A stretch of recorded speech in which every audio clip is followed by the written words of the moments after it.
అక్కడ నేను కొంచెం బాగా నేను ఉండుంటా అట్టు కాదమ్మా నేను ఫస్ట్ నేను కనిపించి నేను పొట్టిగా ఉన్నాను. పర్లేదు అదే స్టూల్ వేసుకో నేను ఉంటాను. సరే సరే అండి పోదమ్మా. मस्त शेड्स ఉన్నాయి రా నీలా అబ్బో కమలాసన్.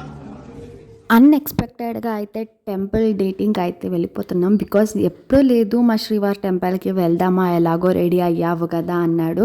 సరే అని అయితే ఫస్ట్ వినాయకుడు గుడికి అయితే వెళ్ళిపోయామన్నమాట. ఇది వచ్చి మేము పాతి ఇంటి దగ్గర ఉన్నప్పుడు పక్కలోనే ఉన్నింది. ఇక్కడైతే రెగ్యులర్గా వచ్చేవాళ్ళం అనమాట. లాస్ట్ ఇయర్ ప్రెగ్నెన్సీ టైంలో అయితే 3rd monthలో వెళ్ళానంతే, అది లాస్ట్. మళ్ళీ ఇప్పుడే వెళ్ళడం చామ్ కన్నా ఆల్మోస్ట్ ఇప్పుడు 12 కదా ఇప్పుడు వెళ్తున్నా. అండ్ ఇది కొత్తగా అయితే గుడి పడిందనమాట అబ్బిగేరలో. అలానే ఫేమస్ అయిపోతా ఉంది, రష్ కూడా అయిపోతుంది. ఎందుకంటే వెంకటేశ్వర స్వామి కూడా ఉంది అండ్ రాముడు కూడా ఉన్నాడు అండ్ అమ్మవారు కూడా ఉంది కాబట్టి 3 ఒకే దిక్కులో ఉంది. ఏకాదశి టైంలో అయితే వెళ్ళలేకపోయాను, సో అందుకే ఇప్పుడైతే దర్శనం చేసుకున్నా అండ్ ప్రసాదం కూడా దొరికింది. ఇలా అయితే మా డేటింగ్ ముగిసిందనమాట.